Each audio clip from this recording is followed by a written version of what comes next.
Ça, c'est pas vrai.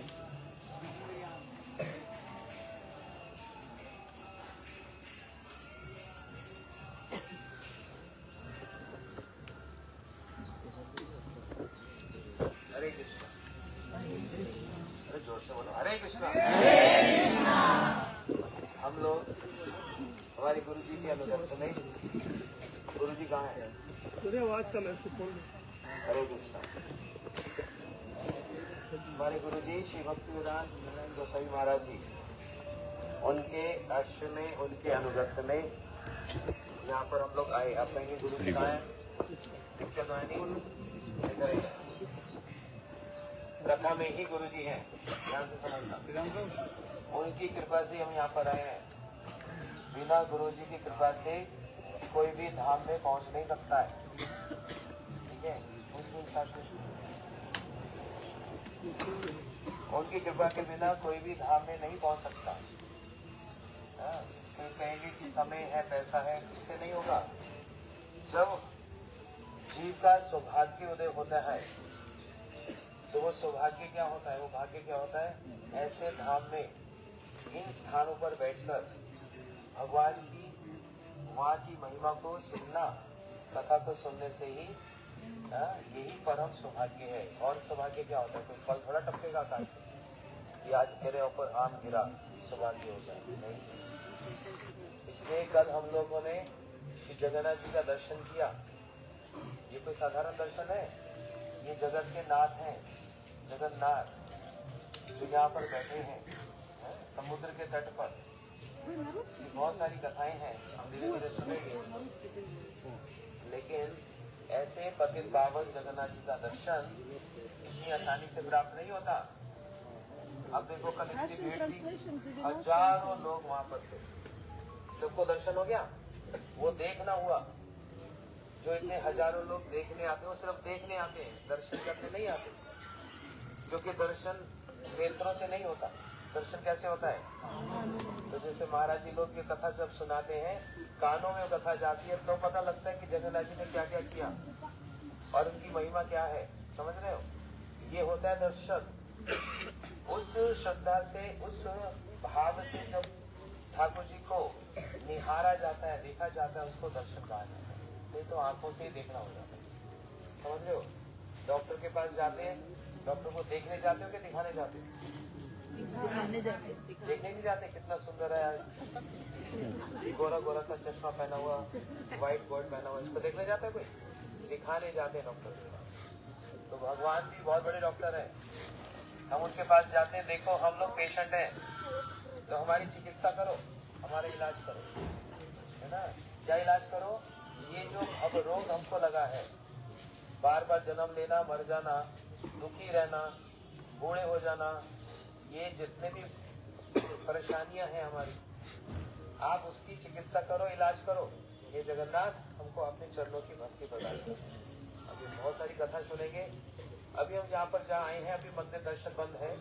अभी जब खुलेगा तो दर्शन करेंगे, तब तक कीर्तन कथा करेंगे, ठीक है? तो एक बड़ा सुंदर कीर्तन है। हम यहाँ जहाँ पर आए हैं, बहुत सारे हमारे नए नए भक्त हैं। आप लोग पहली बार ही आए हो जगन्नाथपुरी, तो इधर आ जाओ सब लोग सामने, जब सीट मिलती है बैठ जाओ। हाँ, बहुत सारे नए भक्त आए, पहली बार पूरी आए। तो हम ये जिस मंदिर में आए हैं, इसका नाम है टोटा गोपीनाथ। टोटा का मतलब क्या होता है? गार्डन, बगीचा। गोपीनाथ, जहाँ से बगीचे से भगवान प्रकट हुए, मिले हैं। कथा सुनेंगे। अब ये भजन है यहाँ के लिए स्पेशली, उसको हम गाते हैं, ठीक है? अब अपने अपने फोन पे निकाल दो, और जिसके पास नहीं है, समझ नहीं आता, तो ताली बजाकर पीछे पीछे गाओ और सुन लो, तो नहीं हो जाएगा, ठीक है? मम दिवे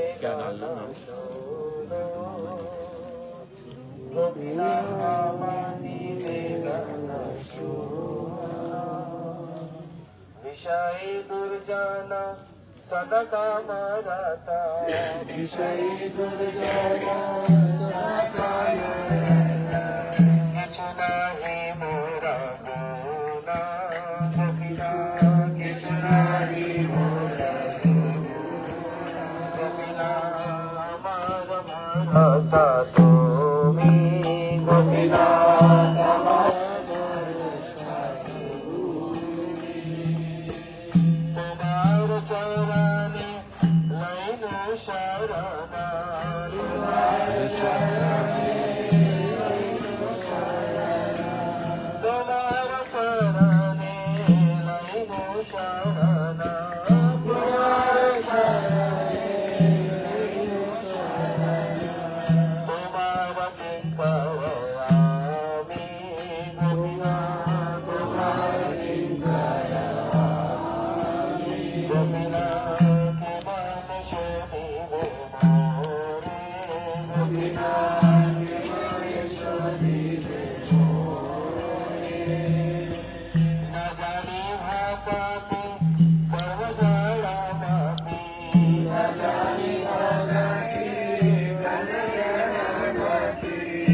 ठाकुर जी का दर्शन बढ़ने में श्रृंगार हो रहा है, 8 बजे खुलेगा। उससे पहले हम लोग कानों वाला दर्शन कर ले, कथा सुन ले, कीर्तन कर ले, फिर दर्शन करके यहाँ से आगे बढ़े, ठीक है। यहाँ से आगे हम 4 स्थल से और जाएंगे। रास्ता है, आराम से कीर्तन करने का, कोई जल्दबाजी नहीं है। वहाँ की आज जो पहली बार आए आप लोग, बड़ी सुंदर सुंदर कथा सुनाएंगे, महाराज जी बड़ी सुंदर कथा सुनाते हैं और भी बहुत लोग बोलेंगे, तो उसको ध्यान से सुनना। फिर अगली बार कभी अपने आप किसी के साथ आओगे तो आपको पता होगा कि यहाँ पर क्या हुआ, पता नहीं हुआ विशेषता क्या है। तो देखेंगे ये जो क्या है, पत्ते गिरे हुए क्या है, छोटी छोटी जगह नहीं है, बड़ी महत्वपूर्ण जगह। तो अंदर ठाकुर जी हमारे कीर्तन को सुन रहे हैं, इसलिए अगर उनको सुनाना चाहते हो तो जरा मुंह खोलकर हमारे पीछे पीछे बोलो, राधा गोपीनाथ राधा गोपीनाथ।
ज्ञानाञ्जनशलाकया चक्षुरुन्मिलितं येन तस्मै श्रीगुरवे नमः।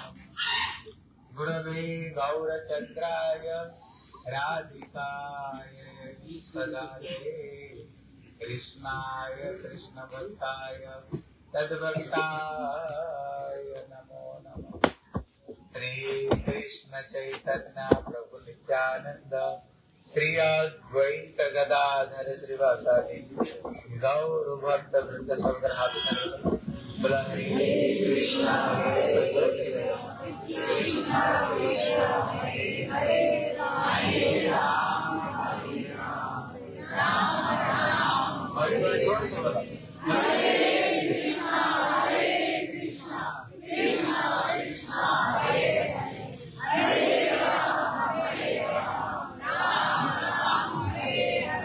राधा गोपीनाथ सर्वाग्र मध्य गुरुपाद पद्मा नितलीला कृष्ण कृष्ण पाद श्रोतर सतश्री श्री श्रीनाथ भक्ति श्री रूप सिद्धांत गोस्वामी महाराज के चरण कमल अनंत कोटि साष्टांग दंडवत प्रणाम करता हूँ। तत्पश्चात मेरे शिक्षा गुरुदेव नितलीला कृष्ण कृष्ण पाद श्रोतर सतश्री श्री श्रीमद भक्ति नारायण गोस्वामी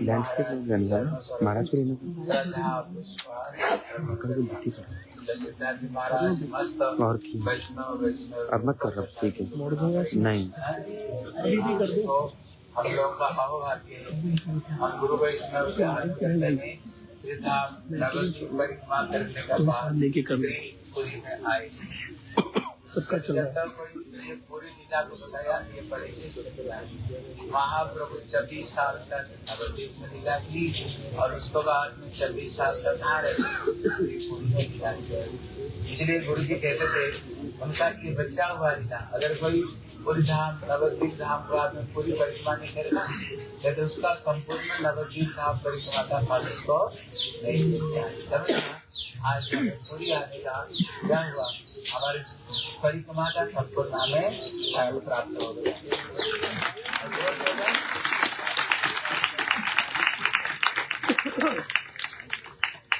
इसलिए ये पूरी मतलब होता है जो पूरी खाते वो पूरी पूरी मतलब होता है फूल जहाँ पर भगवान का शास्त्र में तो यहाँ तक लिखा है रखे बामन दृष्टा पुनर्जन्म। एक बार अगर कोई घर ऊपर श्री जगन्नाथ को दर्शन कर लेना शास्त्र कहता है उसको 2 बार जगत में कर लेना नहीं करना ये शास्त्र का परिचय है। इसलिए हम लोग जगन्नाथ पुरी में आए मतलब एक तो महाप्रभु का लीला रही है जगन्नाथ का लीला लगता है हमें और संसार में 2 बार जन्म लेना नहीं पड़ेगा 2 बार जन्म लेना और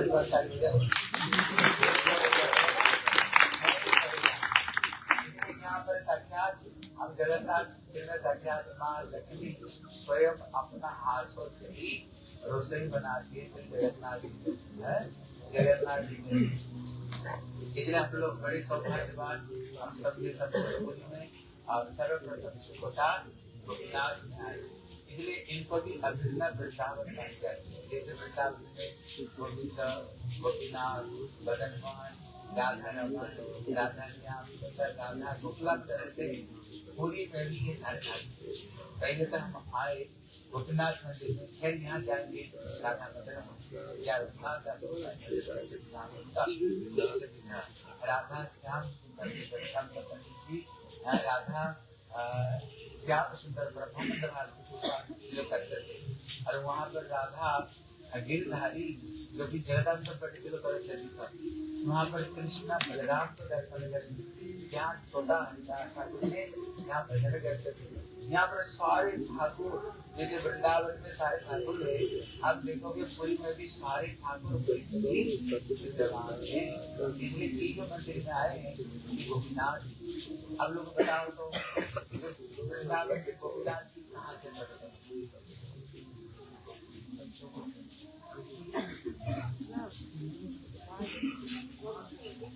कहाँ से प्रकट हुए थे इसलिए बंसी बटकर पीछे इसलिए ये पीछे भी आप लोग दर्शन कर सकते हो यहाँ पर एक लड़की बैठी सुंदर प्रकट, इसी को नीचे ही ये गोपीनाथ जी प्रकट बोले कैसे प्रकट हुए। एक समय से चैतन्य महाप्रभु अपना भक्तों के साथ कीर्तन करते करते और कीर्तन करते करते इधर आकर के हाथ उठा करके कहाँ जाओ बाप ब्रजेंद्र नंदन और ब्रजेंद्र नंदन बिना भाटे मोरू सहारे कहीं को कथा के ज्ञान श्री चैतन्य महाप्रभु दोनों हाथ उठा करके कहाँ पर मेरे श्याम सुंदर कहाँ पर श्री ठाकुर जी महाप्रभु और सारे भक्त लोग महाप्रभु को पीछा किया। पीछा करते करते जब यहीं पर आए बंसी बटन उन्होंने महाप्रभु ऋषि को खोदना शुरू कर दिया। इतने में भक्त लोग ने पूछे प्रभु ये ऋषि क्यों खोद रहे हो। इतने में गदाधर पंडित को बोले गदाधर यहाँ एक मैं तुमको दूंगा तुम लोगे आप कोई चीज मुझे दोगे मैं क्या ग्रहण नहीं करूँगा। तो इसलिए उन्होंने करते करते ऋषि को खोदते खोदते जो गोपीनाथ ठाकुर जी देखोगे ये ठाकुर की ये दृष्टि को देखे ठाकुर जी यही सब राधा गोपीनाथ गोपीनाथ जी को किसको दिया गदाधर पंडित जी को उन्होंने सेवा करने के लिए यहाँ पर किया है गदाधर पंडित जी को। धीरे कभी जो गोपीनाथ जी ये हमारे ठाकुर जी गोविंद गोपीनाथ एक संबंध का देवता एक अभिनय का देवता और एक हमारे प्रयोजन देवता। देखिए छोटा गोपीनाथ जी ये हमारे प्रयोजन देवता मतलब हमारा जीवन का जो लक्ष्य है तो लक्ष्य क्या है गोपीनाथ प्रयोजन कहते हम चाहते ही जीवन क्या चाहते हैं। यद्यपि 5 तरह का भक्ति है शांत दास्य सत्य वात्सल्य और 5 भगवान की भक्ति है। एक सर्वश्रेष्ठ जो भक्ति है किसी ने की गोपी होने को इसलिए कृष्णा रामलीला करते करते कृष्णा सब जगह में अपना प्रतिज्ञा क्या ये जथा माम प्रपद्यन्ते ताम तथैव अजातु। हे अर्जुन मेरे को जो जैसे उपासना करता है मैं उसी के अनुरूप उसको प्रेम प्रदान करता हूँ। लेकिन उसका प्रतिज्ञा कहाँ पर टूटी जब उन्होंने गोपियों का प्रेम को देखा आदर्शों को देखा कृष्ण ने प्रेम को देख कृष्ण को बोलना पड़ा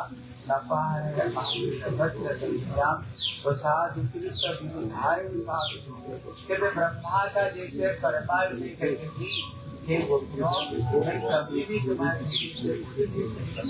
क्यों मेरे लिए तुम पुत्र परिवार भाई सब कुछ मेरे लिए प्यार इसलिए कृष्ण केवल ये गोपियों का चरण में ही अपना ऋणी को मान और राधा के चरण में बताए मगर नरला खंडनम मम दर्शनम देहि पतकर्णम कृष्ण तो राधा जी के चरण में नहीं चाहते हैं अपना को अपना सत्य भी रखते हैं। इसलिए इनका प्रेम ही सर्वश्रेष्ठ प्रेम इनके प्रेम में कृष्ण जैसे मजबूत होंगे और किसी के प्रेम में भगवान जैसे मजबूत हमारे प्रयोजन का देवता कौन है इसलिए ब्रह्मा का एक दिन में महाप्रभु इसीलिए वो जो ब्रह्मा का एक दिन में जो प्रेम को दिए थे मंजरी भाव को दिए थे ब्रह्मा का एक दिन एक बार हमें इसका आराध्य देव कौन है बोले हम लोग कौन है गोपी भरतु पदल गोपियों का जो भरता है उनका दासों का दान मतलब गोपियों का जो प्रेम हमें चाहिए। इसलिए ये जो ठाकुर जी है ये स्थान का नाम है छोटा महाराज बता रहे थे ना छोटा मतलब होता है जहाँ पर सुंदर सुंदर पेड़ पौधा आम तरह तरह का यहाँ पर वृक्ष उड़ीसा छोटा कहते हैं छोटा गोपीनाथ मतलब यहाँ पे गोपीनाथ है इसलिए ठाकुर जी कहा वृंदावन परिचय एक कदम में वृंदावन छोड़ करके एक कदम इसलिए इसका नाम छोटा गोपीनाथ, मतलब कृष्ण जहाँ नित्य श्री वृंदावन धाम में ही रहते हैं और वृंदावन छोड़कर कहीं नहीं जाते, इसलिए इनका नाम छोटा है। महाप्रभु जी को अभी प्रश्न होता है, आप लोग देखिएगा हर जगह में राधा का रंग कैसे, राधा कैसे गोरी, लेकिन आप एक आश्चर्य देखना, यह राधा रानी गोरी की क्या करती है। केवल पृथ्वी में एक ही मंदिर देखोगे जहाँ पर राधा रानी, क्योंकि राधा जी का एक कृष्ण का नाम सत्याम है, राधा जी का एक नाम है श्यामा है। जैसे यहाँ पर राधा रानी क्या कृष्ण चिंता, वो कृष्ण चिंतन करते करते करते करते यहाँ पर राधा रानी यहाँ पर राधा रानी हो गई। लेकिन सब जगह में राधा रानी को देखोगे, कृष्ण का कौन सा तरफ में राधा रानी चली गई, बाएं तरफ, लेकिन यहाँ पर राधा रानी को बाएं तरफ और बाएं तरफ में हर गोपीनाथ मंदिर देखोगे, अन्य का मंदिर राधा रानी जो छोटी बहनी है वो, क्योंकि ये जो राधा रानी की जो बहन अनंत मंदिर को राधा रानी कृष्ण की सेवा करती थी। एक दिन राधा रानी प्रसन्न हो गई, तो बताओ तुम क्या चाहते हो, क्या चाहते हो। कभी कभी मेरे को भी कृष्ण का पाप खड़ी कर, कभी मेरे को अगर किसी पत्नी को बोले तुम्हारी जो पति है उसका पाप का सुन मेरे को कभी खड़ी करता है, अब लोग मेरी ध्यान लेना चाहते, मेरी राधा रानी का बड़ी दया। गोपीनाथ मंदिर देखोगे ना, कली को आने पर बाम तरफ और तेरे को बाम तरफ पृथ्वी में जितने सारे आप मंदिर देखोगे, जितने मंदिर देखोगे, कृष्ण को कहीं बैठते हुए नहीं, कृष्ण को कभी बैठते हुए नहीं देखते। कैसे देखो कृष्ण खड़े होकर, केवल विश्व में एक ही ठाकुर यहाँ पर बैठोगे, ठाकुर कभी यहाँ पर क्यों बैठे, इसका कारण क्या है?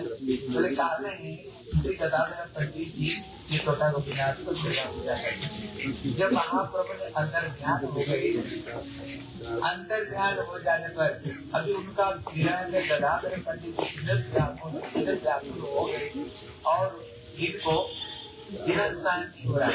इसलिए गदाधर पंडित जी धीरे धीरे व्याकुल हो गए, धीरे धीरे जब वृद्ध हो गए, एक दिन छोटा गोपीनाथ जी से बोले ठाकुर जी हम आपकी सेवा नहीं हो पा रहे, आप किसी आप ऊंचे लंबे चौड़े रोज स्नान करो, स्वीकार करो, आपको माला पहना मैं नहीं कर सकती, आप और आपने व्यवस्था कर सकते हो। अब बताओ राधा रानी जैसे सेवा करती, राधा पंडित कौन है? राधा रानी पंडित कृष्ण की सेवा कर सकती है, सेवा नहीं कर सकती। बोले कोई चिंता मत करो, कल आप सदर देखोगे मैं खड़े नहीं, सचमुच से ज्यादातर पंडित दूसरे लिए आएगा। जैसा छोटा गोपीनाथ जो बैठे हुए थे ठाकुर जी, जब खड़े हुए थे ठाकुर जी, सदर आ करके देखा ठाकुर जी खड़े नहीं, कैसे उठे ठाकुर जी पद्मासन करते हुए ठाकुर जी यहाँ पर बैठ गए। छोटा गोपीनाथ ठाकुर जी बैठ गए। सब हमारे वस्तु नारायण गोस्वामी महाराज ठाकुर जी बैठ, इसके पीछे 2-3 कारण महाराज जी ठाकुर जी कहाँ पर बैठे। पहला नंबर इसलिए यहाँ पर बैठे, यहाँ पर श्रीमद चैतन्य महाप्रभु रोज गदाधर पंडित में भागवत कथा श्रवण करना जब आते थे, इतने में गदाधर पंडित महाप्रभु से प्रश्न करते थे, प्रभु आज आप कौन सा प्रसंग श्रवण करना चाहते हो? महाप्रभु मेरे को भक्तों का चरित्र, क्यों भक्त चरित्र को श्रवण करने से हमें भक्ति कैसे करनी चाहिए। 2000 शब्द का कथा सुनो, क्या होगा 22 विचारी होगी, तब भी भगवान ने बोले शरीर को भले ही बोटी कर काट डालो, लेकिन मैं मुंह में भगवान का नाम नहीं छोड़ूंगा। जितना पिटाई हो रही थी उतना जोर जोर से हरे कृष्णा हरे कृष्णा कृष्णा कृष्णा हरे हरे हरे राम राम राम हरे हरे नाम कर रहे थे। लेकिन हमारे जीवन थोड़ी सी अगर भजन में इधर उधर नहीं तो घर में कोई दुख करता है ना, देखना खाना पीना घूमना तो छोड़ेंगे नहीं। सबसे पहले माला तो माला छोड़ने के लिए पहले तैयारी नहीं। ये माला कैसे छूटे, ये माला क्यों नहीं छूटेगा? इसलिए 3 लाख हरिनाम करते हैं। इसलिए भक्तों का चरित्र श्रवण करने से हमें क्या होता है? भक्ति करने का हमारे अंदर में ताकत आती, उत्साह आती है। इसलिए वैष्णव लोग कहते हैं कि भक्ति मार्ग है ना, ये कोई कायरों का मार्ग नहीं है, जब ये सूर हीरो का मार्ग है। जब कोई सूर जीत कोई शुद्ध करता है, उनको ऊपर में जितने प्रहार होता है वो पीछे नहीं हटते, आगे बढ़ते हैं। समझ रहे कि नहीं? इसलिए भक्ति जो मार्ग है ये कायरों का मार्ग है। किसका मार्ग है? अरे बोलो, सूरगिरी है कि नहीं तुम लोग? अरे आज ना बोलो। बोले जितना बाधा है उतना भक्ति में आगे बढ़ो, पीछे नहीं। जो था कोई पीछे हटता है नहीं, वो आगे बढ़ता है। बोले हमें भक्तों का चरित्र को श्रवण कराओ। जब श्री गदाधर पंडित कथा सुना करते थे, कौन सुनते थे? स्वयं चैतन्य महाप्रभु सुनते थे। और साधारण व्यक्ति जब कथा सुनाते, लेकिन जहाँ पर स्वयं राधा ने कथा सुनाई, आप समझो कथा सीखने बैठी नहीं। जब सुनते थे फिर गोपीनाथ राधा ने क्या कथा सुना दी। इसलिए गुरु जी कहते थे गोपीनाथ जी आगे तो बैठ जाते, गोपीनाथ जी आगे तो बैठ जाते थे। मैं राधा रानी कथा थोड़ी कथा सुना रही थी, इसलिए ठाकुर जी आकर के ये कारण है। बोले दूसरा कारण है कृष्ण के गुरु जी कहते थे इसीलिए बैठे जब कृष्ण रासों से अंतर ध्यान हो। अभी जब अंतर ध्यान कर गोपियों ने ढूंढे श्याम सुंदर कहा, श्याम सुंदर मिल नहीं रहे थे। जब नहीं मिल रहे थे उन्होंने यमुना किनारे में जब गोपी गीत सुनाए, गोपी गीत में किन्हें कृष्ण को हार नहीं गया।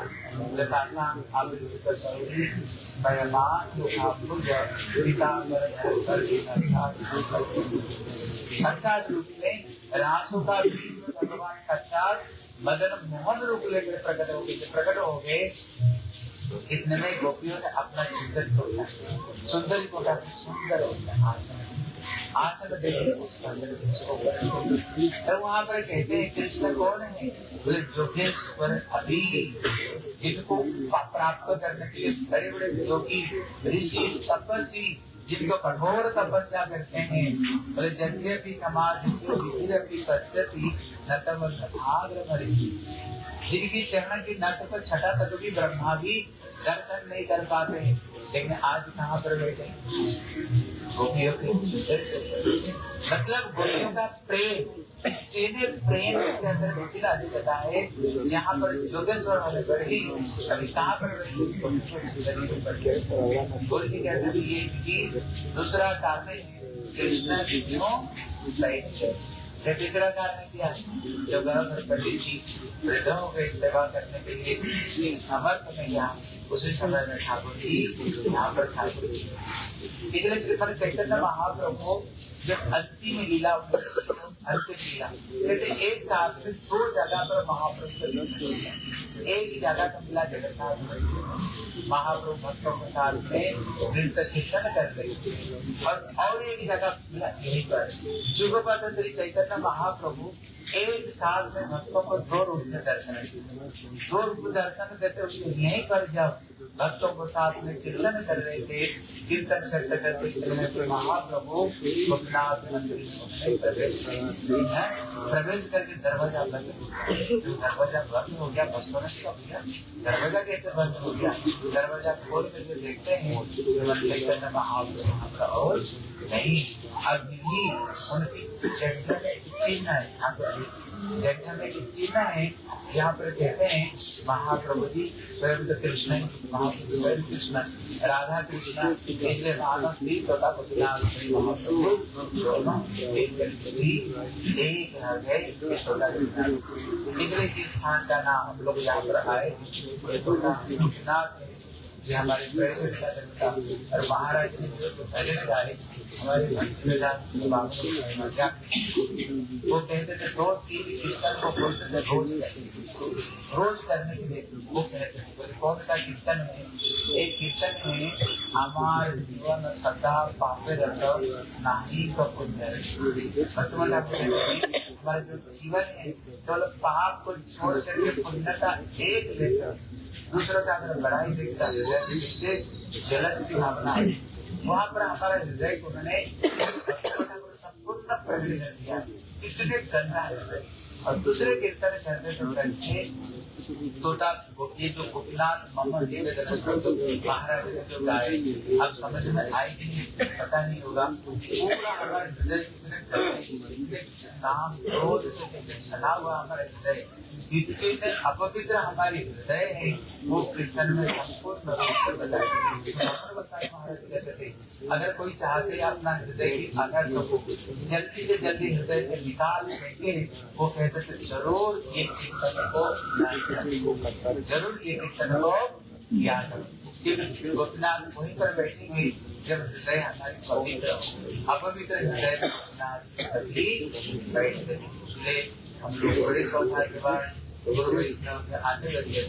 आज गोपीनाथ आए प्रार्थना में गोपीनाथ जी हमारे हृदय में जितने पाप है सब हृदय खत्म हो जाए और एक दिन गोपीनाथ जी क्या करे हमारे हृदय में भागवत का निवास। इसी प्रकार गोपीनाथ की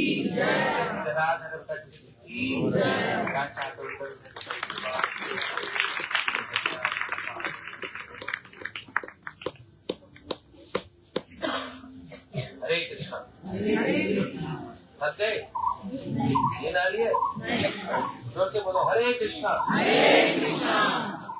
जाग गए बोलो हरे कृष्णा जोश आ गया फिर बोलो कृष्णा कृष्णा जाते हो नींद आ जाए तो बोलो हरे हरे जाते हो भक्ति मिले बोलो हरे राम जाते हो हमारे मन की इच्छा पूरी हो बोलो हरे राम जाते हो बार बार पूरी आए बोलो राम राम जाते हो प्रसाद मिले बोलो हरे हरे ये तो हमारा तेज निकला हरे। अब जागे जब जागो तभी देखो महाराज जी ने बड़ी अच्छी बातें बताई। बहुत ज्ञानी है, बड़े विद्वान है। हम लोगों को एक एक बात को पकड़कर अच्छे से समझना चाहिए।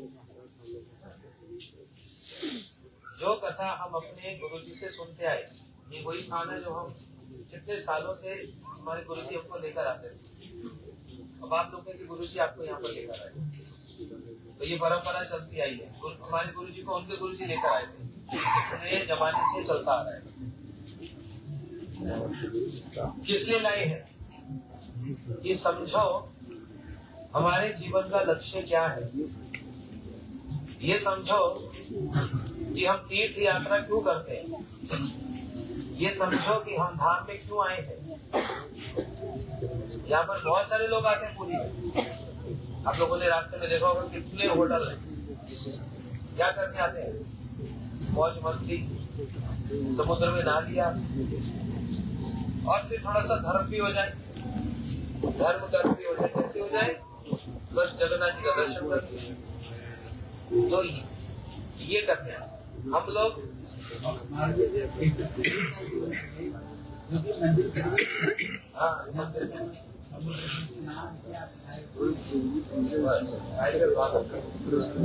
बोले भगवान का क्या है, वो तो सब जगह है, मेरे घर में भी है। तो जगन्नाथ जी का दर्शन भी नहीं करते। आप लोगों ने किया तो दर्शन ना, अच्छा लगा तो भीड़ में धक्के मेरे अच्छा लगा तो जो जगन्नाथ जी के दर्शन में जो धक्के खा लेगा ना, संसार में धक्के नहीं खाने पड़ेगा। और जो जगन्नाथ जी का दर्शन नहीं करते ना, हर रोज ही धक्के मिलेंगे, हर रोज कोई ना कोई धक्का मारेगा। और कोई धक्का दिखता है, कोई भगवान की लाठी कभी दिखती भी नहीं, लेकिन पड़ती अच्छे से। तो इसलिए अभी जो हमने बात सुनी, उसको फिर थोड़ा और सिंपल से बता, रिवीजन हो जाएगा। मैं कोई अलग बात नहीं कह रहा, तो महाराज जी ने कहा उसी को दोहराता हूँ। 2 बार सुनने से याद हो जाता है।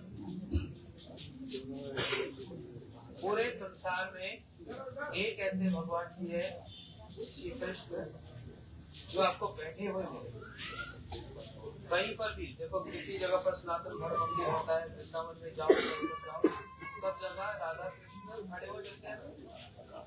यहाँ पर देखेंगे बैठे हुए। अब ये थोड़ा कि इसको ऑर्डर किया दुकानदार को भी बैठे हुए कृष्ण बनाना, ये वो बात नहीं, समझना ध्यान से। कुछ लोगों को मन में ये होता है कि भगवान क्या इनको पत्थर है, मार्बल है, बड़ा अच्छा मार्बल है, भगवान खाते नहीं है, सोते नहीं है, इनको थोड़ा भूख लगती है, इनको थोड़ा थकावट होती है, इनको थोड़ा नींद आती है, ये तो भगवान है। अरे नहीं, जिनको ऐसा लगता है कि भगवान को भूख नहीं लगती, नींद नहीं आती और वो चलते नहीं, उनके लिए भगवान के लिए मूर्ति बन के रह जाती है। लेकिन जिनको ये विश्वास है, जिनको विश्वास पैदा करना है, तो फिर जगन्नाथ को आना पड़ेगा। यहाँ पर ऐसे स्थान है, ऐसे भगवान के हैं, जहाँ पर उन्हें सच में खाकर दिखलाया और बैठकर भी दिखलाया, और ये साबित किया, प्रूव किया कि मैं सिर्फ एक मूर्ति नहीं हूँ, मैं जीवित हूँ और मैं आप लोगों की भावना सुनता हूँ, मैं आपकी प्रार्थनाएं सुनता हूँ। इस प्रकार से कल हम लोग कहाँ गए थे, कौन सी जगह, जरा जोर से बोलना सब, याद है? वहाँ पर क्या लिखा था, पुण्य जली, गरम गरम खीर खाली, उंगली जल गई। यहाँ पर भी जलने का निशान आ गया, तो प्रूव करके लिखा। तो यहाँ पर हम जहाँ पर आए हैं, अभी 8 बजे दर्शन को लेके देखेंगे, ऐसे बैठे जैसे हम लोग बैठे हैं ना, महाराज बैठे जैसे आरती बागनी मारती, ऐसे कृष्ण बैठे खड़े थे लेकिन बैठ गए। क्यों? अब सुनो ध्यान। द्वापर युग में श्री कृष्ण के साथ जो आई है, जिनके सारे संसार में पूजा होती है, वो कौन है? कौन है? सब जगह राधा कृष्ण पूजा होती है। अब वही द्वापर से कृष्ण यही कलयुग में महाप्रभु जी बनकर आए। क्या बनकर आए?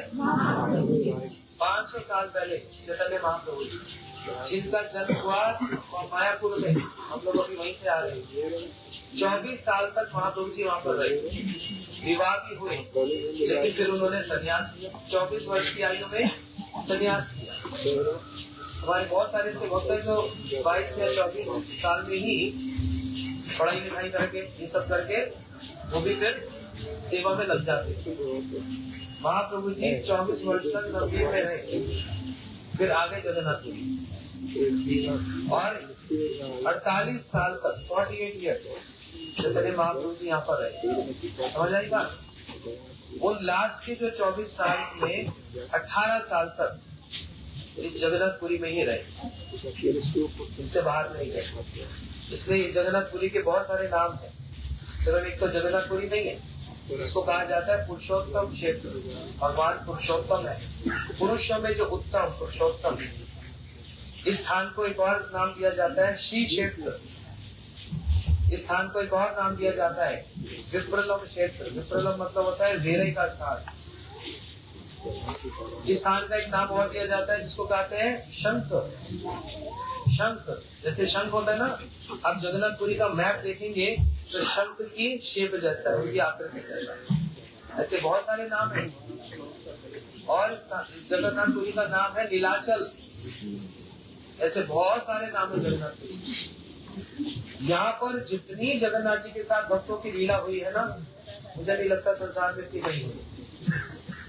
कल एक बहुत बड़ा उत्सव था जगन्नाथ जी का। आप अगर एक साल यहाँ पर रहेंगे ना, आप कहेंगे कल क्या रोज ही कुछ ना कुछ होता है। कल क्या हुआ था जानते शाम को? दर्शन जल्दी बंद हो गए थे, लेकिन हम लोगों ने तो कर दिए। कल जगन्नाथ जी का क्या था? क्या बताओ? शेविंग। तो याद है, शेविंग किया था कल। कल जगन्नाथ जी की शेविंग की। ये भी कुछ समय बताओ। आप कहिए भगवान का क्या है? शेव, भगवान की शेव करते हैं। तो ऐसे रोज बहुत सारे उत्सव होते हैं भगवान के। बोलते महाराज चले आते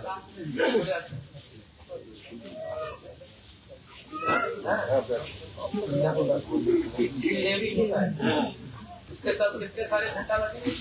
रोज इतने नहीं लगते। कल देखो 1 घंटा लग गया उनको लगाने में। 4 लोग ऊपर चढ़े थे पताका लगाने में। तो इसलिए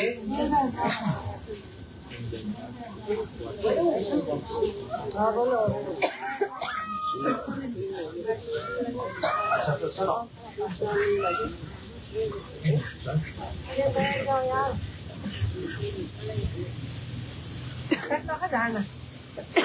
क्या बोला था बताओ?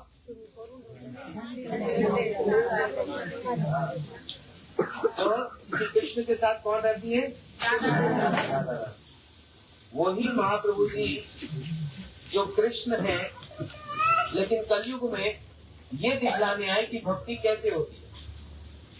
भगवान ही बतलाते हैं, सिखाते हैं कि भक्ति कैसे होती है। तो वही कृष्ण जो भगवान है वो स्वयं भक्त बनकर आए। समझ आ रही बात? और यहाँ जगन्नाथपुरी में 18 साल तक रहे इसी स्थान पर। इसलिए हम लोग आज जहाँ जाएंगे वो सारे चैतन्य महाप्रभु जी के और उनके भक्तों के स्थान है। यहाँ पर बहुत कम लोग पहुँच पाते हैं। बस समुद्र में नहाए, खाए पिए, जगन्नाथ जी का दर्शन किया, प्रसाद किया, चलो घर पे। 3 सालों पर देखो खाली पड़े। यहाँ भीड़ देख रहे हो आप लोग? नहीं, पता ही नहीं किसी को यहाँ पर।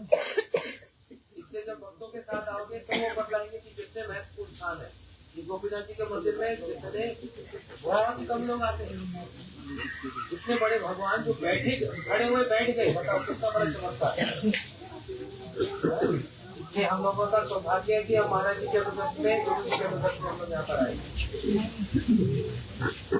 अच्छा, जब महाप्रभु कृष्ण आए तो राधा रानी यहाँ पर राम जी जाएंगे, सीता जी आएंगे। जहाँ पर नारायण जाएंगे तो लक्ष्मण जाएंगे। ऐसे चैतन्य महाप्रभु जी जो कृष्ण है, जब वो आए तो उनके साथ राधा रानी भी आई। अब राधा रानी किस रूप से आई? अब वो स्त्री बनकर नहीं, पुरुष बनकर है। क्योंकि महाप्रभु जी के आसपास जितने उनके परिकर सारे पुरुष रूप में ही आए। उसका भी एक कारण है, फिर कभी सुनेंगे। तो वो राधा जी किस नाम से क्या नाम बनकर आई? गदाधर जी। क्या नाम? और एक और अच्छे से बोलते हैं गदाधर पंडित। क्या बोलते हैं? पंडित वो मंदिर वाला पंडित नहीं होता, पुजारी।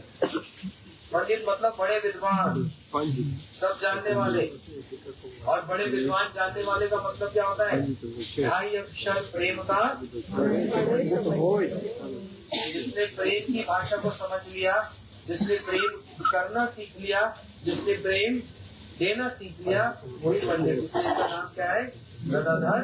ये राधा जी है, समझ रहे हो? ये राधा जी है। महाप्रभु जी की इच्छा में है क्या जाऊं? मैं वृंदावन जाऊं। लेकिन गदाधर पंडित जी इन्होंने संन्यास ले लिया, और साधारण संन्यास नहीं लिया। इसको बोलते हैं क्षेत्र संन्यास।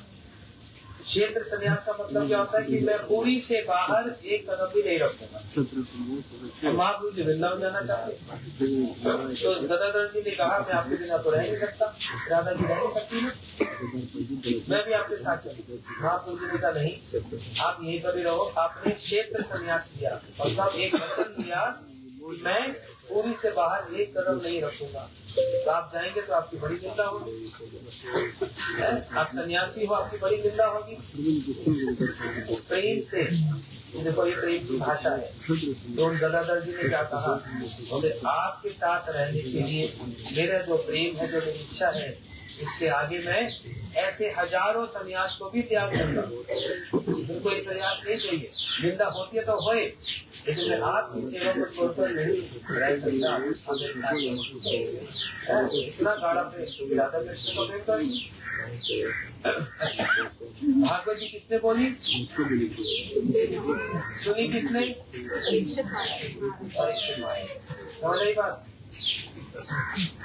सुखदेव गोस्वामी जी हैं राधा कृपा प्राप्त, क्योंकि राधा जी के हाथ में रहने वाले सुखदेव। परीक्षित जी कौन है? कृष्ण कृपा प्राप्त। उत्तरा माता के गर्भ में गए श्री कृष्ण, और उत्तरा माता के गर्भ में परीक्षित जी की रक्षा की। तो देखो, सुखदेव जी राधा जी कृपा प्राप्त है, परीक्षित जी कृष्ण कृपा प्राप्त है। कौन किसको भागवत सुना है? राधा जी ही कृष्ण को कथा सुनाती है। समझ आई बात? और जो राधा जी कथा सुना सकती है ना, ऐसा तो कोई नहीं सुना सकता। सुखदेव गोस्वामी जी कितने बड़े कीर्तन करने वाले, उन्होंने सीखा कहाँ से? सब अपनी स्वामिनी राधा जी से सीखा। हम लोग अभी हरिद्वार जाएंगे, कल परसों से हमारी वहाँ पर भागवत होगी, तो एक दिन हम वहाँ पर शुक्र काल जाएंगे। हरिद्वार के निकट ही है जहाँ पर सुखदेव जी ने परीक्षित जी को कथा सुनाई थी। उसके बाद भी गए थे हम लोग, याद है? तो राधा जी जैसी कथा सुना सकती है, ऐसा और कोई नहीं सुना सकता। तो वही गदाधर जी यहाँ पर जब कथा सुनाते, तो जो कृष्ण कौन है? कृष्ण यहाँ पर अभी कौन बन के आए? कृष्ण चैतन्य महाप्रभु जी। वो आकर बैठकर भागवत की कथा सुनते और बड़ा आस्वादन होता। इतनी सुंदर सुंदर कथा सुनते। श्री कृष्ण स्वयं अपनी ही कथा का स्वाद लेते, उसको स्वादन करते, तो इसलिए रोज यहाँ पर आकर सुनते। वृंदावन जाने के लिए तैयार हुए राधा गदाधर जी ने कहा, मैं आपके साथ चलूंगा, बोले आप नहीं जाओगे, आपकी बहुत निंदा होगी। इसलिए महाप्रभु जी ने बहुत समझाया। गदाधर जी यहाँ पर फिर रह गए, लेकिन महाप्रभु जी ने कहा, देखो गदाधर, मेरे एक प्राण धन है। कौन? कृष्ण। कृष्ण ही अपने आप को कह रहे मेरे प्राण धन है। कौन? कृष्ण। इसलिए आप उनकी सेवा करोगे? उन्होंने कहा, आपकी इच्छा जो है, आपका प्रेम, वही मेरी सेवा है। तो यही बगीचे से खोद कर उनको श्री कृष्ण के बड़े सुंदर, बहुत लंबे एक खड़े हुए विग्रह को, श्री मूर्ति को उन्होंने प्रकट किया और गदाधर जी को दिया, आप इनकी सेवा करो। तो गदाधर जी उनकी सेवा करने लगे। अब महाप्रभु जी चले गए। तो महाप्रभु जी के बेड़े में श्री गदाधर जी कैसे हो गए? हमारे गुरु जी बात बताते थे, कुछ लोग कहते हैं कि गदाधर जी वृद्ध हो गए, बूढ़े हो गए, लेकिन ये बात सच नहीं। ये ऊपर की बात है, क्योंकि गदाधर पंडित जी और महाप्रभु जी में आयु में कोई ज्यादा अंतर नहीं है। लेकिन जब कोई सारा दिन रोता रहता है ना, उदास हो जाता है ना, धीरे में पड़ता है ना, वो वृद्ध जैसा, बूढ़े जैसा देखने लग जाता है। ऐसे ही हो जाता है। महाप्रभु जी के बेड़े में श्री गदाधर जी कैसे हो गए? एकदम वृद्ध जैसे हो गए, लेकिन वृद्ध हुए नहीं थे, ऐसे झुक गए एकदम से। अब इतने बड़े भगवान को जो खड़े हुए हैं, उनको सिर पर ऐसे श्रृंगार करना, माला पहनाना बड़ा कष्ट है। लेकिन इनका भी पूरा वचन है, मैं आपकी सेवा को छोड़कर रह नहीं सकता, क्योंकि आपकी सेवा मेरे लिए सबसे बड़ा प्रेम है। अच्छा श्रृंगार करना, माला पहनाना बड़ा कष्ट होता है। भगवान का एक गुण है भक्त वत्सल। क्या गुण है? क्या गुण है? अपने भक्तों पर, अपने परिकर पर पूरा वात्सल्य, पूरा अफेक्शन रहता है। इसलिए भगवान का वचन, अपने वचन के पक्के हैं, सत्यव्रतम है, लेकिन जहाँ पर भक्तों की बात आती है ना, अपने वचन को भी नहीं देते। मेरा भक्त मेरे लिए सबसे बड़ा है, मेरा वचन भी मेरे लिए बड़ा है। भगवान यहाँ तक कहते हैं, मैं आत्मा चाहे यथा भगवान, मैं अपने आप को भी उतना प्रेम नहीं करता हूँ, अपनी आत्मा से भी उतना प्रेम नहीं करता हूँ जितना मैं अपने भक्तों से करता हूँ। इसे कभी शिव विग्रह, मतलब जो साधारण भाषा में आप लोग जो समझोगे, मूर्ति कहते हैं ना, मूर्ति नहीं बोलना चाहिए। क्या कहना चाहिए? शिव विग्रह। आज ये सीख कर जाना, क्या बोलना चाहिए? इसलिए मत बोलना हमने वहाँ बड़ी सुंदर मूर्ति देखी, ये अच्छा नहीं होता। मूर्ति तो तब होती है जब वो दुकान पर बेचते होंगे, लेकिन ये तो बनाई हुई मूर्ति नहीं है, ये तो प्रकट हुई है अपने आप से, अपने आप से प्रकट हुई है। सोचो तो इसलिए अच्छी भाषा में क्या कहा जाता है? हाँ, ये सीकर का नाम ऐसे ही बोलना, श्री विग्रह। विग्रह का मतलब क्या होता है? विग्रह, विशेष रूप से जो ग्रहण करते हैं हमारी भावना को, हमारे भोग को, हमारी प्रार्थना को, तो श्री विग्रह कहते हैं। समझ रहे हो? ये अच्छी भाषा बोलने में। तो क्या बोला था? श्री गदाधर जी कष्ट करके सेवा कर रहे हैं, तो ठाकुर जी से रहा नहीं गया। बोले मैंने अपनी कसम, अपना वचन, अपनी संकल्प सब त्याग दिया कि विग्रह कभी बोलते नहीं, कभी खाते नहीं, कभी ऐसा बोलते ना लोग, ऐसी बात नहीं है। वही श्री कृष्ण फिर बैठ गए, बड़े खड़े थे ना, बैठ गए कि गदाधर अब आप अच्छे से मेरी सेवा करो बिना कष्ट के। ये भगवान का प्रेम। ददाति प्रति गिन्नाति। प्रेम का मतलब क्या होता है? एक ही व्यक्ति देता जाएगा, दोनों तरफ से होगा। यहाँ पर गदाधर जी भी संकल्प नहीं छोड़ रहे हैं कि मैं आपका श्रृंगार करके ही रहूंगा, कुछ भी क्यों ना हो, माला पहनाऊंगा ही पहनाऊंगा। और भगवान भी फिर, ये तो करुणा सिंधु है, ये प्रेम को देना जानते हैं, इसलिए वह स्वयं अपने संकल्प को भूल गए और चुपचाप बैठ गए कि अब मेरी अच्छे से तुम सेवा करो। दोनों तरफ प्रेम, परस्पर प्रेम की बात। इसलिए पूरे संसार में ये ठाकुर जी जहाँ पर बैठे हैं, क्या नाम कहा गया? टोटा नाम याद रहेगा तो अगले साल आगे तो यही वाली कथा पूछूंगा, ठीक है? तो ये कथा है। दूसरी एक बात बता देता हूँ, ऐसे तो बहुत सारी कथा है, लेकिन मेरे को आप सबको देखकर थोड़ा सा ये हो रहा है, क्या हो रहा है? अगर आप बड़ी बड़ी बातें बोलेंगे ना, आप सबको नहीं लगेगी। बड़ी बड़ी बात नहीं, और मैंने महाराज जी को भी बोल दिया, तो महाराज जी भी ना माइक छोड़ते नहीं है। इन्होंने सारे संसार की आसक्तियों को छोड़ दिया, किसी प्रकार की कोई आसक्ति नहीं है। हर बार सब प्रकार का मान सम्मान, देखो भक्त को बहुत कुछ छोड़ना पड़ता है, सब कुछ त्याग किया, लेकिन सब त्याग करने के बाद एक चीज से आसक्ति है, किससे? इसको नहीं छोड़ सकते। जिसके हाथ में ये आ जाए ना, तो जीवन छाड़ी के बारी, अगर जीवन छोड़ दूंगा माइक नहीं छोड़। तो महाराज जी ने भी बड़े सिंपल भाषा में समझा दिया। ये तो अभी 1 घंटा 2 घंटा ऐसे ऐसी बातें सुनाएंगे तो आप लोगों की खोपड़ी के ऊपर से जाएगी और आपको नींद आ जाएगी। इसलिए मैं आप लोगों को जगाने के लिए सीधी सीधी बड़ी साधारण भाषा में बात कर रहा हूँ। अब एक कथा जगन्नाथ जी की सुनिए, बड़ी अच्छी लगती है मेरे को। और ऐसे यहाँ पर मैं आपको कल भी बतला रहा था, लाखों करोड़ों भक्तों की जगन्नाथ जी के साथ प्रीति और प्रेम की बातें हैं। अब ये नहीं समझना वो अंदर मंदिर में बैठे हैं और हमको देख नहीं रहे कि हम यहाँ क्या कर रहे हैं। इतनी बड़ी बड़ी आंखें हैं और जगत के नाथ है, पूरे संसार के नाथ सब देख रहे हैं। वहाँ पर बैठे भी हमारी बात को सुन रहे, जो हम उनके लिए यहाँ पर प्रार्थना कर रहे, कथा सुना रहे।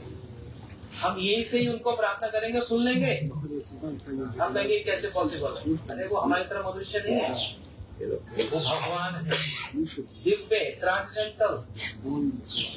अंतर समझ आता है? वहीं पर सुन लेंगे, तो उनकी कथा सुनो। एक भक्त की सुनाता हूँ, ऐसे बहुत सारी है। एक बड़े निर्धन, बड़े गरीब जगन्नाथ जी के भक्त, पति पत्नी और उनकी 2 संतान, पुरी में नहीं रहते, पुरी से बहुत दूर कहीं रहते हैं, उड़ीसा में। लेकिन जगन्नाथ जी से बड़ा प्रेम है उनका। पत्नी का कोई अधिक नहीं है, बच्चे अभी छोटे छोटे हैं, लेकिन जो पति है ना बहुत गरीब है, पैसा नहीं, काम भी नहीं करना चाहते। क्यों? क्योंकि सब समय भगवान का ही स्मरण करना है और इस बात पर पूरे विश्वास है कि मैं कौन होता हूँ, मैं परिश्रम करके मेहनत करके कमाने वाला, देने वाला कौन है? जगन्नाथ। इसलिए कभी कभी भगवान स्वयं भी ऐसे निर्णय करते, क्योंकि ज्यादा जब पैसा आ जाता है ना, जब जेब में थोड़ा सा पैसा आता है ना, अच्छा खासा खा रहे हैं, छोड़ के नया बनवा, पैसा फालतू है। अब गाड़ी छोटी थोड़ी और बड़ी ले ले भाई, BMW से काम नहीं चल रहा, मर्सिडीज ले ले। पैसा ज्यादा आ गया, चलो वर्ल्ड टूर कराते, आ गया तो फिर। लेकिन बहुत कम लोग ऐसा सोचते हैं कि अगर इस साल मेरे को कुछ मुनाफा अधिक हुआ है तो उसमें से कुछ परसेंटेज में भगवान की सेवा हो। बहुत कम लोग ऐसा विचार करते, समझना बात। नहीं तो सब समय क्या करते, बस पैसा ज्यादा आने से कैसे खर्च किया जाए उसकी टेंशन हो जाती है, फिर कैसे उसको बचाया जाए उसकी टेंशन हो जाती है। इसी टेंशन में करते करते पूरा टेंसी होकर क्या कर देता है बेचारा, ज्यादा समय 1 रुपए का नोट के साथ नहीं जाता, इतना सा एक राख ही बन के रह जाता है, बस और कुछ नहीं होता है। क्या नहीं होता? इसलिए भगवान की सेवा के लिए विशेष करके जो बिजनेस करते हैं, जॉब करते हैं, जो ग्रस्त लोग हैं, समझना बात को। एक बार गुरुजी ने प्रश्न किया था सारी सभा में, सन्यासी बढ़े कि ग्रस्त बढ़े? जितने वहां पर ग्रस्त है ना, सबने हाथ खड़े किए, बोले बढ़े। भाई हर कोई तो अपना ही बोले। तो गुरुजी ने सन्यासी को देखा, वो कहने लगे हम बढ़े, सबसे बड़ा आश्रम है, ब्रह्मचारी ग्रस्त वहां पर सन्यास। गुरुजी ने कहा तू दोनों हाथ नीचे करो, दोनों चुप रहो। दोनों आश्रम एक दूसरे पर निर्भर है। गुरुजी ने ऐसे समझ से किया, कैसे निर्भर है? यदि ग्रस्त आश्रम ना हो तो सन्यासी जन्म कहां से लेगा? पहले ऐसा होगा, आकाश से टपकेगा,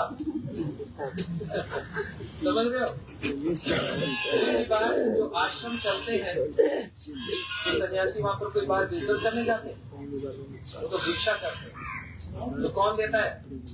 ग्रस्त लोग भी थोड़ा थोड़ा अपना देते हैं, और जरूर देना चाहिए एक भाग जरूर भगवान की सेवा के लिए निकाल कर रखना चाहिए। इसको बोलते हैं जैसे भोग लगाते हैं, नहीं तो बड़ी साधारण भाषा समझ लो, नहीं तो वो जो फालतू पैसा पता कहाँ जाता है? या तो सफेद कोट में या काले कोट में। सफेद कोट कौन पहनता है और काला कोट कौन पहनता है? बस इन्हीं में खर्च होगा। और तीसरा क्या होगा? जेब कटने। इसलिए ये ग्रस्त आश्रम, तो गुरुजी ने कहा ग्रस्त लोग संन्यास आश्रम पर निर्भर है। सन्यासी आकर हमको कथा सुनाते हैं, हमको प्रेरणा देते हैं और बताते हैं जीवन में कैसे जीना है, कैसे भगवान की सेवा करते करते ग्रस्त आश्रम चलाना है। दोनों आश्रम एक दूसरे पर निर्भर है, लेकिन जे भजो मरो, जो भजन ज्यादा करता है वही श्रेष्ठ है। भगवान की भक्ति में कोई विचार नहीं है कि ब्रह्मचारी ग्रस्त सन्यासी, अरे सब बराबर है। जो हरि नाम ज्यादा करता है, जो भगवान की सेवा करता है, वो सबसे श्रेष्ठ माना जाता है। ऐसे ऐसे हमारे गुरु जी के गुरु जी, उनके ऐसे उदाहरण थे। एक व्यक्ति जॉब करता था, नौकरी करते थे, 1920 की बात है, 1925 की बात। जितना महीने में उसको सैलरी मिलती थी, जाकर प्रभुपाद जी के हाथ में देता। बोले गुरु जी मैंने अपना सारा जीवन आपको दे दिया, ये मेरे पूरे महीने की कमाई है, अब आपको जितना ठीक लगे मेरा परिवार चले, आप अपने हिसाब से मिलो। तो होते पूरा आत्मसमर्पण। ये नहीं कि मैं जितना समझूंगा आपको दूंगा, पूरा का पूरा हाथ से प्रभुपाद जी के हाथ से दे देते थे। और प्रभुपाद जी विचार करके, ये नहीं कि हाँ बेटा तूने दे दिया मैं रख दूंगा, तुम मांगो भी, ऐसे नहीं, हिसाब से कि नहीं इतना तुमको आवश्यक है, 70% 75%, बाकी मैं इस धन को मैं भगवान की सेवा में लगाऊंगा, जिससे तुम्हारा सबका उद्धार होगा, तुम्हारे परिवार को भी आशीर्वाद मिलेगा, तुमको किसी सफेद काले कोट में नहीं फंसना पड़ेगा, वहाँ इतना खर्चा करेंगे कोटों में। और भगवान की सेवा में अगर तुम दे दो तो कोर्ट जाना नहीं पड़ेगा आपको, समझ आ रही बात? लेकिन उसमें कंजूसी करेंगे। महाराज जी ने भी बड़ी अच्छी बात बताई है, पूरे विदेशों में इस बात हो गया। माला करते करते, तीर्थ यात्रा करते करते हमें अगर विचार आ जाता है ना, तेरा तो पाप बल्कि बढ़ते रहा और बिगड़ गया, तो माला करनी छोड़ देते। मैं बहुत चिल्लाता हूँ विदेश में जाकर, वो आई मेरे पास एक, गुरु जी मैंने ना 1 महीने से माला नहीं की, कमजोर लग रही है, तुम्हें खाया भी नहीं होगा, दिन में कितनी बार 3 बार पड़ते हैं। मैंने कहा बेटा तू तो सोई भी नहीं होगी, तुम तो 8-9 घंटे तो सोना ही पड़ता है, तो फिर तुमने स्नान भी नहीं किया होगा, सब काम वही चलेगा, एक ही चीज छोड़ दी। क्या छोड़ दिया? इसका मतलब ये प्रूफ हो गया, हमने भगवान को ऊपर रखा कि सबसे नीचे रखा? बस हमने उनको नीचे रखा तो वो भी तुमको नीचे रखेंगे। अगर हमने उनको सबसे ऊपर रखा तो वो भी आपको शांति रखेंगे। वो देखते हैं, सुनते, समझते हैं, इसलिए परेशानी हो सबको आती है भाई, समझ आती है बात, सबको होती है। उसमें तो नाम ज्यादा करना चाहिए, ना कि माला को छोड़ देना चाहिए। इसलिए पूरे महीने का, साल का जो हमारा धन उपार्जन है, परिश्रम करते हैं, उसकी एक भाग भगवान की सेवा में जरूर देना चाहिए। मेरे को बोलना कोई अच्छा नहीं लग रहा, लेकिन क्योंकि आप लोगों को ये शिक्षा देना हमारा कर्तव्य है, इसलिए मैं कहना चाहता हूँ। आप लोगों को बचा रहा हूँ सारी समस्याओं से और भगवान की ओर ले जा रहा हूँ। इस बात को समझना, हम आपके वेल विशर हैं, हमारा कोई आपसे स्वार्थ नहीं है। हम लोग घर परिवार छोड़कर आए, पैसे से हमारी कोई शक्ति नहीं है, ना उससे कोई लेना देना है। आप लोगों की फायदे की बात कि अगर हम नहीं कहेंगे तो हमको दोष लगेगा कि हमने सिखाया नहीं, भगवान हमको दोषी देंगे। तो आप लोग को समझना, हमारी समझ आ रही है बात। इसलिए हर आश्रम भी पूजनीय है, लेकिन अगर उसमें भगवान की भक्ति जुड़ी रहे, हरि नाम, हर कोई एक दिन भी कोई दिन का जीवन का ऐसा ना जाए तो हमने माना ना, ऐसा संकल्प लेना।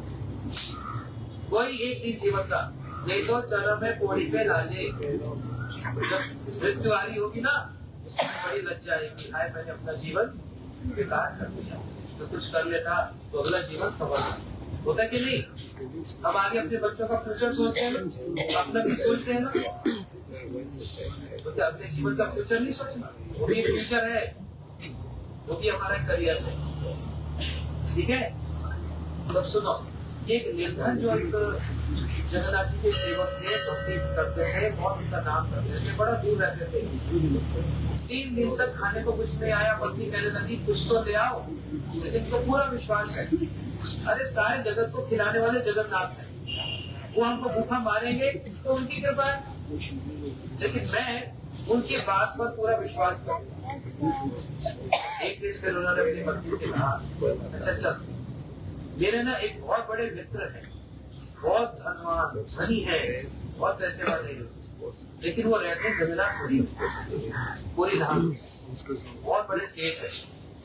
उनके पास चलना पड़ेगा, लेकिन पैदल चलना पड़ेगा। ये बात बहुत साल पुरानी बात है, उस समय तो गाड़ी वाड़ी ले नहीं चलता। जंगल पार करके 3 दिन का रास्ता है, चलना पड़ेगा। चल पाओगी? वो से यहाँ भी मर रहे हैं भूखे, वैसे मर जाएंगे, तो चल लेते हैं, शायद कुछ खाने को मिल जाए, शायद कुछ खाने को मिल जाए। तो तीनों पति पत्नी तैयार हो गए, बच्चों को कंधे पे बिठाया और चलते चलते चलते चलते कहाँ गए? जगन्नाथपुरी आ गए। बहुत लंबी कथा है, मैं छोटे में बोलता हूँ क्योंकि दर्शन भी होता। तो चलते जब आ गए, सारे रास्ते जगन्नाथ जगन्नाथ जगन्नाथ बोलते गए। जगन्नाथ मंदिर के बाहर आकर बैठ गए और बच्चे कहाँ रहे, बच्चे तो बेचारे वहीं नीचे पड़ गए, सो गए, पत्नी भी सो गई, और ये प्रार्थना कर रही है, जगन्नाथ आपके चरणों तक आए हैं। और मैं कल भी बोल रहा था, जगन्नाथपुरी में सबसे बड़ा क्या है? जगन्नाथ जी का प्रसाद। भूख के कारण नहीं कहा, लेकिन पूरी में जगन्नाथ प्रसाद की महिमा है। कल तो पाया सब लोगों ने, कैसा लगा था? खीर भी देखो, खीर का नाम ही क्या है? खीर सागर। दही पाचड़ी हमको तो बड़ा अच्छा लगता है, नहीं। तो ये इन्होंने जगन्नाथ जी की प्रसाद की कामना की, जगन्नाथ इस प्रसाद से मिलेगा। और रात का समय, सारी रात का समय, जब ठाकुर जी का मंदिर बंद होता है, शयन होता है, जगन्नाथ जी उठे, अपने भंडार में गए, अपनी ही थाली, सोने की थाली है जगन्नाथ जी की, जहाँ पर वो खाते हैं, सोने की थाली, और जितना सामान अपने हाथों से, सेवक को नहीं बोला, किसी को नहीं कहा, अपने हाथों से थाली को भरा, लड्डू, मालपुआ, पेड़ा, दुनिया भर का सामान उसने पकड़ा और स्वयं लाकर उनके सामने रख दिया। उस समय थोड़ी सा ऐसे नींद में तंत्रा में थे, जगन्नाथ जी रखकर चले गए और स्वप्न में इसको कहा, अरे उठो, प्रसाद आया था तेरे लिए, सामने रखा है। स्वप्न में आँख खोली, सामने देखा, इतनी बड़ी थाली सोने की चमक रही है, चक, और इतना सारा प्रसाद, बच्ची को उठाया, बच्चों को उठाया, सब उठे और भूखे थे बेचारे दिनों से, धबड़ धबड़ धबड़ सब खा गए। सब खा गए और एकदम हृष्ट पुष्ट हो गए। अब सुबह हो गई, पुजारी जी मंगल आरती करने आए, जय जय देव हरे। पुजारी जी मंगल का आरती करने आए तो देखा ठाकुर जी की सोने की थाली चोरी हो गई। बोले चोरी रात को कितना बड़ा ताला लगता है, कभी रात को देखते जाना कितना बड़ा ताला होता है। एक ऐसे बोल दिया तो ढूंढो, पूरे सिपाही चारों तरफ ढूंढने लगे इस परिवार के पास तो थाली मिल गई सोने की। अब तो सिपाही को गाली करो, पकड़ के ले जाओ, तो बहुत अत्याचार होने लगा। और ये मन में कह रहे हैं जगन्नाथ मैंने तो थाली चोरी की, जगन्नाथ ये क्या किया। तो पत्नी कहने लगी आप कह रहे थे आपका बहुत बड़ा मित्र है यहाँ पर, बड़ा धनवान है, उसको अप्रोच लगाओ। बोलते उसी की अप्रोच लगाई थी तो बोलते उसकी अप्रोच लगाई थी तो फिर हमारे साथ अत्याचार होते, चिंता मत करो, वो हमको जेल से निकाल देगा, चिंता मत करो। जब अत्याचार हो रहा था, राजा सो रहा था अपने कक्ष में, जगन्नाथ जी राजा के स्वप्न में आए। बोलते उठो ए राजा उठो, मेरा एक भक्त वहाँ पर बैठा है, तेरे सिपाही अत्याचार कर रहे हैं, उठो जाकर रक्षा करो, तुरंत उठो। राजा तो हड़बड़ाकर जैसे उसने लगा, जगन्नाथ जी ने कहा और एक बात और सुन के जाओ, जो वो आया है ना उसी को ही मंदिर का खजांची बनाना, ट्रेजर उसको बनाना। राजा उठा, वो भी धोया नहीं कुछ नहीं, बोले जगन्नाथ जी लड़ाई करो, घोड़े पर बैठकर तुरंत जगन्नाथ मंदिर में आया, सारे सिपाही खड़े हो गए। राजा ने कहा चुप करो, कोई इन पर अत्याचार नहीं करेगा, मेरे को जगन्नाथ जी स्वप्न में आए हैं। कहने लगे मेरा प्रिय भक्त है, इसलिए इसके चरणों में सब क्षमा करो, इसने थाली चोरी नहीं की, स्वयं जगन्नाथ अपनी ही थाली को चोरी करके इसके बाद सारे सिपाही खड़े हो गए, उनके चरण धूल बदल गया। मैं भक्त नहीं हूँ, मैं भक्त नहीं हूँ। और पत्नी सब सुन रही है ये बड़ा आदमी मतलब भगवान ही इनके मित्र है। तो पत्नी को ऐसा हुआ, राजा ने और घोषणा कर दी अपने सारे मंत्रियों के सामने, अब मंदिर के खजांची यही बनेंगे, ट्रेजरर। और जिसको ट्रेजरर बनाया जाए, बड़ा सुंदर एक बंगला दिया पत्नी के लिए, कितने सारे गहने अलंकार, रसोइये दे दिए, और कितने निर्धन से बन गया कितना बड़ा धनी।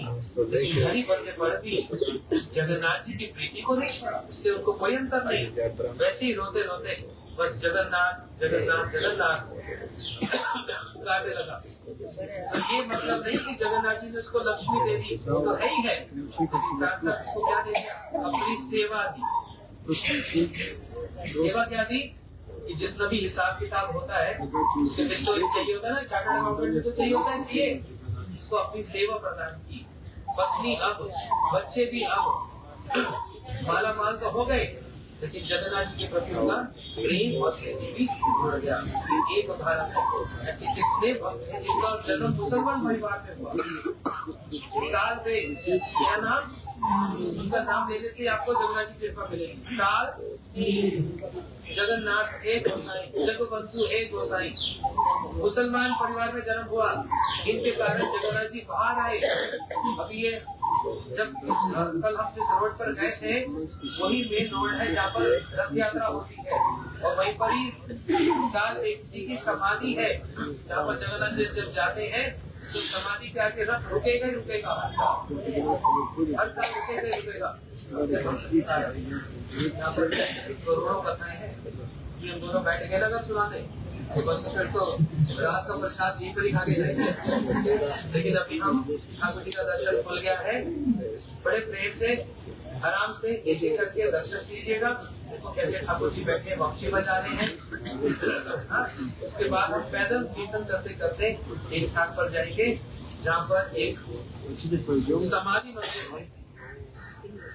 वहाँ प्रभु जी के प्रिय भक्त श्री हरिदास ठाकुर जी का नाम हर रोज 3 लाख नाम मतलब 22 घंटा जप करते थे, हर रोज जन्म से। उनके पास जाएंगे, वहाँ की कथा फिर वहीं पर, ठीक है। श्री नोटा गोपीनाथ जी की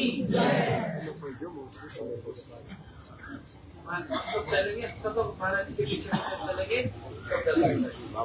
बोलो सचिदानंद गौर हरि गौर प्रेमानंदे।